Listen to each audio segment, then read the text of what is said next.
2016 ends with 3 supermoons. Presented by Science at NASA. Step outside on October 16 and take a look at the moon. Not only will the moon be full, but on that day, the moon will be at its closest point to our planet as it orbits Earth. This makes the October full moon a supermoon. The term supermoon has entered popular consciousness in recent years. Originally a term from modern astrology for a new or full moon that occurs when the moon is within 90% of its closest approach to Earth in a given orbit, supermoon now refers more broadly to a full moon that is closer to Earth than average. But why is the moon closer to Earth at some times but not others?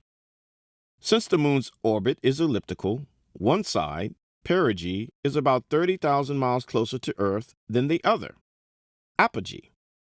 The word syzygy, in addition to being useful in word games, is the scientific name for when the Earth, Sun, and Moon line up as the Moon orbits Earth.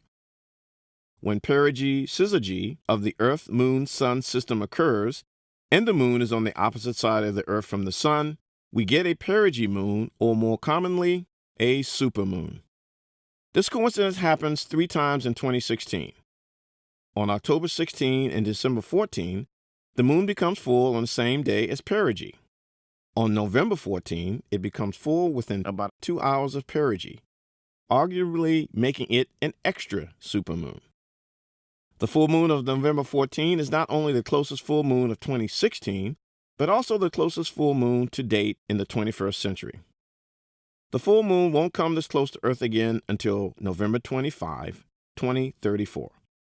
The supermoon of December 14 is remarkable for a different reason. It's going to wipe out the view of the Geminid meteor shower.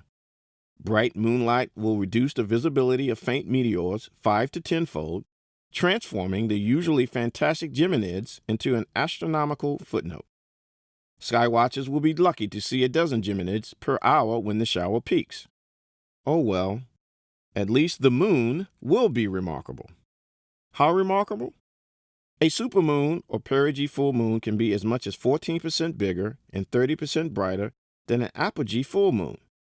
However, it's not always easy to tell the difference. A 30% difference in brightness can easily be masked by clouds or the competing glare of urban lights.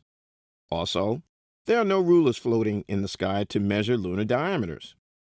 Hanging high overhead with no reference points to provide a sense of scale, one full moon looks much like any other. Low-hanging moons, on the other hand, can create what's called a moon illusion. When the moon is near the horizon, it can look unnaturally large when viewed through trees, buildings, or other foreground objects.